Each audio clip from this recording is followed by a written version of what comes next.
Hello students, today we are going to discuss a very important poem from class 9 called Autumn by John Clare. So Autumn was written by John Clare. Before going into the poem, we should have a minimum knowledge of the background of the poem as well as the poet. তাই কবিতাটা শুরু করার আগে আমরা poem এবং poet সম্পর্কে কিছু কথা জেনে নেব। জন ক্লেয়ার ছিলেন একজন ইংলিশ পোয়েট। তিনি জন্মগ্রহণ করেন হেল্পস্টন নামক একটি গ্রামে। সেই গ্রামটি ছিল নর্দাম্পটনশায়ার নামক একটি জায়গার অন্তর্গত। তিনি জন্মগ্রহণ করেন 1793 খ্রিস্টাব্দে। 1793 খ্রিস্টাব্দে তিনি জন্মগ্রহণ করেন এবং 1864 খ্রিস্টাব্দে তিনি মারা যান বা তার মৃত্যু হয়। He was born in a very needy family. His father was a laborer. So সেই লেবার পরিবারে তিনি জন্মগ্রহণ করেছিলেন এবং তার ছোটবেলাটা খুব যে ভালো কেটেছিল তা কিন্তু নয়। তার ছোটবেলা অনেক স্ট্রাগলের মধ্যে দিয়ে তাকে যেতে হয় এবং এই স্ট্রাগল থেকেই তার কিন্তু কবিতা লেখাটা শুরু হয়। তার কবিতা লেখা শুরুর জন্য একটা বই খুব গুরুত্বপূর্ণ, যেটা আমরা বলতে পারি তার ইন্সপিরেশন হিসেবে কাজ করেছে। সেই বইটির নাম হচ্ছে the seasons by James Thomson. তোমরা দেখতে পাচ্ছ the seasons by James Thomson. এই বইটি তিনি কিনেছিলেন এক সময়। তারপর বইটা কেনার পর তিনি বইটা পড়েন এবং বইটি পড়ে অনুপ্রাণিত বা ইন্সপায়ার্ড হন। তারপর তার যে এই পভার্টি বা তার যে দরিদ্রতা, সেই থেকেই কিন্তু তার কবিতা লেখা শুরু। তার এই দরিদ্রতা দূর করার জন্যই তিনি বা কিছু টাকার জন্য তিনি প্রথম কবিতা লেখার কথা ভাবেন এবং কিছু কবিতা লেখেন। সেই কবিতাগুলো লেখার পর তিনি যে লোকাল সেখানে পাবলিশার্স ছিলেন তার কাছে যান এবং তার কবিতাগুলো পাবলিশ করতে বলেন। তারপরেই তার কিছু কবিতা পাবলিশড হয়। তার মধ্যে খুব গুরুত্বপূর্ণ যে কবিতাগুলো ছিল সেগুলো হচ্ছে poems descriptive of rural life and scenery, the village minstrel and other poems, first love, snow storm, etcetera. তোমরা দেখতে পাচ্ছ poems descriptive of rural life and scenery, the village minstrel and other poems, first love, snow storm, etcetera. Among these poems, the first two poems, that is poems descriptive of rural life and scenery, or the village minstrel and the other poems, these two poems were become very popular and brought him fame. এরপরে আমরা দেখে নেব তার যে poem, সেই পোয়েমগুলোর theme বা তিনি কী ধরনের পোয়েম লিখতেন। তার পোয়েম আমরা একটু যদি ভালো করে দেখি তাহলে বুঝতে পারবো তিনি লিখতেন ইংল্যান্ডের যে কান্ট্রি লাইফ বা ইংল্যান্ডের যে গ্রাম্য জীবন, সেই গ্রাম্য জীবনের সৌন্দর্য তিনি তুলে ধরার জন্য পোয়েমগুলো লিখতেন। এবং ইংল্যান্ডের গ্রাম্য জীবনের খুঁটিনাটি বিষয়গুলো তিনি, ইংল্যান্ডের যে প্রাকৃতিক দৃশ্য তার খুঁটিনাটি বিষয়গুলো তিনি তুলে ধরতেন। তিনি একজন সেই অর্থে তাকে আমরা একজন নেচার পোয়েটও বলতে পারি।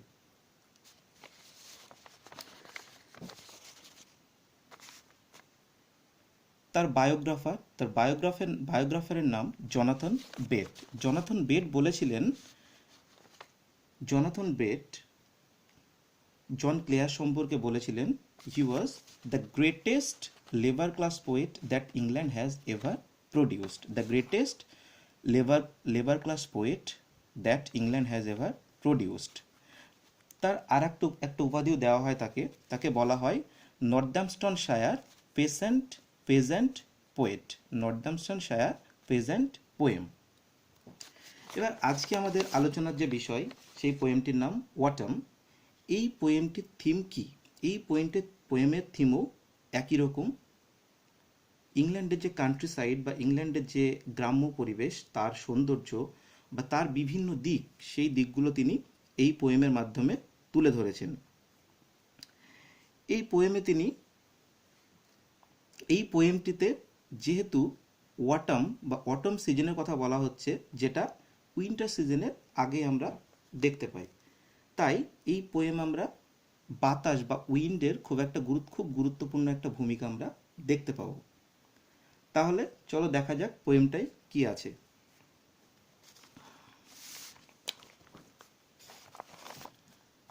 পোয়েমটা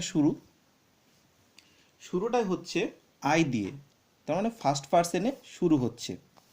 I love the fitful gust that shakes the casement all day, and from the mossy elm tree takes the faded leaves away, twirling them by the window pane with thousand others down the lane. প্রথমেই poet শুরু করছেন যে he loved something, the scene that he was going to describe was very much loved by him. What was the scene? The scene is fitful gust that shakes the casement all day. So two words, one is fitful and other one is gust. Fitful means full of fit, that is sudden movement. On the other hand, gust means a strong abrupt rush of wind. মানে fitful একদিকে যেমন হঠাৎ কিছু ঘটে যাওয়া, সেরকমভাবে gust মানে বাতাস হঠাৎ করে যখন ওঠে সেটাকে আমরা বলি গাস্ট। তার মানে বাতাসটা কেমন? বাতাসটা হচ্ছে হঠাৎ করে উঠছে, সেই এলোমেলো বাতাসটা হঠাৎ করেই উঠছে। সেই বাতাসটা কি করছে? শেক্স, সেটা নাড়িয়ে দিচ্ছে দ্য কেসমেন্ট অল ডে। আর একটা আমরা শব্দ পেলাম কেসমেন্ট। এই কেসমেন্ট শব্দটা মানে কি? কেসমেন্ট শব্দের অর্থ হলো casement is a kind of big window which open outward, মানে একটা বড় ধরনের জানালা যেটা বাইরের দিকে খোলে, সেটাকে আমরা বলি কেসমেন্ট। তাহলে এই বাতাসটা এই কেসমেন্টটাকে সারা দিন কিন্তু নাড়িয়ে দিচ্ছে। অ্যান্ড আর কি হচ্ছে? And from the mossy elm tree, এবং আমরা একটা গাছের কথা জানতে পারছি, সেটা elm. Elm tree is a kind of tree which is found generally in European country. So এই elm tree টা কেমন? elm tree-টা mossy means moss covered with moss হচ্ছে গাছে আমরা যখন দেখতে পাই বর্ষাকালে বা বর্ষাকালের শেষের দিকে গাছের দিকে আমরা যদি তাকাই তাহলে দেখতে পাই সেখানে ছোট ছোট সবুজ গাছ জন্ম নেয়, একদম ছোট ছোট, যেগুলো খুব স্লিপারি বা পিচ্ছিল হয়। তো সেরকম গাছ যে গাছের নাম এলম ট্রি, সেই এলম ট্রি থেকে takes the faded leaves away, সেই গাছের যে পাতাগুলো কেমন? ফেডেড। পাতা জেনারেলি কেমন হয়? Leaves are generally green, but here the leaves are faded মানে যখন পাতা আমরা যদি গাছ ভালো করে লক্ষ্য করি বিভিন্ন সিজনে, তখন দেখতে পাই পাতা পড়ে যাওয়ার আগে সেটা বিবর্ণ রং হয়ে যায়, সেটা পেল বা বিবর্ণ হয়ে যায়, সেটাকে ফেডেড বলা হচ্ছে এখানে, ফেডেড লিভস। সেই লিভসটাকে ফেলে দিচ্ছে, সেই লিভসটাকে নিয়ে নিচ্ছে। এখানে পাতা কোন গাছের ঝরে? আমরা দুই রকমের উদ্ভিদ বলতে পারি। একটা উদ্ভিদ সেটা হচ্ছে এভারগ্রিন বা চিরহরিৎ, আর একটা পর্ণমোচী যেটাকে বলে আমরা ডিসিজুয়াস। সেই রকম দুটো গাছ পাতা ঝরে পর্ণমোচী গাছের বা পর্ণমোচী উদ্ভিদের। সেই গাছ থেকে পাতাগুলোকে নিয়ে নিচ্ছে এবং পাতাগুলোকে কি করছে? Twirling them by the window pane. Twirling means কোনো কিছুকে গোল গোল করে ঘোরানো। আমরা যদি অটম সিজনে গাছের দিকে দেখি, সেখানে আমরা দেখতে পাই গাছ থেকে পাতাগুলো পড়ে যায়। সেই পাতাগুলো কিভাবে পড়ে? পাতাগুলো কিন্তু সরাসরি গাছ থেকে পড়ে না, সেগুলো আমরা যদি লক্ষ্য করি সেগুলো একটা দুলতে পড়ে, এই মুভমেন্টে দুলতে পড়ে। যেহেতু হাওয়া থাকে, হাওয়া সেই পাতাটাকে ঘোরাতে থাকে এবং ঘোরাতে পাতাটা নিচে পড়ে। সেই পাতাটা নিচে কিভাবে পড়ছে? বাই দ্য উইন্ডো পেন মানে একটা জানালার কাচ সেই জানালার কাছে লেগে বা জানালার কাচের পাশ দিয়ে সেই পাতাটা পড়ে যাচ্ছে, পাতাগুলো পড়ে যাচ্ছে, পাতাগুলো পড়ে গিয়ে with thousand others down the lane, পড়ে কোথায় যাচ্ছে, আরও হাজার হাজার পাতা যেগুলো পড়েছে নিচে, নিচের রাস্তায়, সরু রাস্তায়, সেই রাস্তাটাই পড়ে যাচ্ছে পাতাগুলো। তাহলে প্রথম চ্যাপ্টার আমরা পেয়ে গেলাম, প্রথম স্ট্যাঞ্জা। প্রথম স্ট্যাঞ্জায় দেখলাম যে বাতাস কেসমেন্টটাকে সারাদিন নাড়াচ্ছে এবং এম ট্রি থেকে বা এম গাছ থেকে পাতাগুলোকে কেড়ে নিচ্ছে বা পাতাগুলো বাতাসের জন্য নিচে পড়ে যাচ্ছে। এই সিনটাকে আমরা বলতে পারি এখানে কবি হয়তো ঘরের ভেতর থেকে এই ব্যাপারটাকে অবজার্ভ করছিলেন বা লক্ষ্য করছিলেন।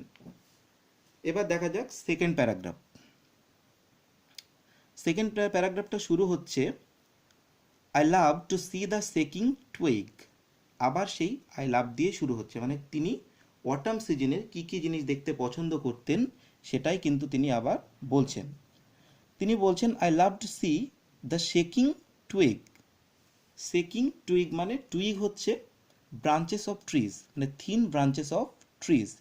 সেই ব্রাঞ্চগুলো কি হয়, যখন বাতাস হয়, স্ট্রং উইন্ড যখন থাকে, তখন এই ব্রাঞ্চ বা শাখা প্রশাখাগুলো গাছের সেগুলোকে নড়তে থাকে, সেটা দেখে মনে হয় যে সেটা ডান্স করছে। তাই সেই নড়তে থাকা শাখা প্রশাখাগুলোর ডান্স বা নৃত্য আমি দেখতে থাকি till the shut of eve, কতক্ষণ অবধি, যতক্ষণ না সন্ধে হচ্ছে, মানে সন্ধ্যের সময় অবধি আমি এই দৃশ্যটা দেখতে থাকি। প্রথমে দেখলাম সারা দিন কেসমেন্ট নড়ছে এবং তারপরে এখানে দেখছি আমরা সন্ধ্যার দিক অবধি তিনি দেখতে থাকছেন ওই নড়ন্ত যে শাখা প্রশাখা সেগুলো নৃত্য। The sparrow on the cottage রিগ whose chirp would make you believe that the spring was just now flirting by in summer's lap with flowers to lie. আর একটা জিনিস দেখতে পাচ্ছি আমরা, পাখি দেখতে পাচ্ছি। কি পাখি? The Sparrow. স্প্যারো হচ্ছে চড়ুই পাখি। চড়ুই পাখি কোথায় বসে আছে? চড়ুই পাখি যে কটেজগুলো থাকে, মানে ইংল্যান্ডের যে কান্ট্রি সাইডের যে কটেজগুলো, বাস করা ছোট ছোট কটেজ, সেই কটেজের on the roof of the cottage সেখানে আমরা দেখতে পাচ্ছি স্প্যারো। স্প্যারো বসে আছে এবং স্প্যারোগুলো কি করছে? চার্প চার্প করছে। চার্প মানে পাখিদের যে ডাক, যে twittering sound of the birds, সেটাকে আমরা বলি চার্প। চার্প, এই চার্প করছে। এই চার্প থেকে মনে হচ্ছে কি, সেখানে হঠাৎ করে দেখো এখানে স্প্রিং সিজন এবং সামার সিজনের কথা চলে এলো। আমরা জানি chirping of sparrow or twittering of any birds is generally or are generally associated with the spring season, কিন্তু এখন এটা অটম সিজন।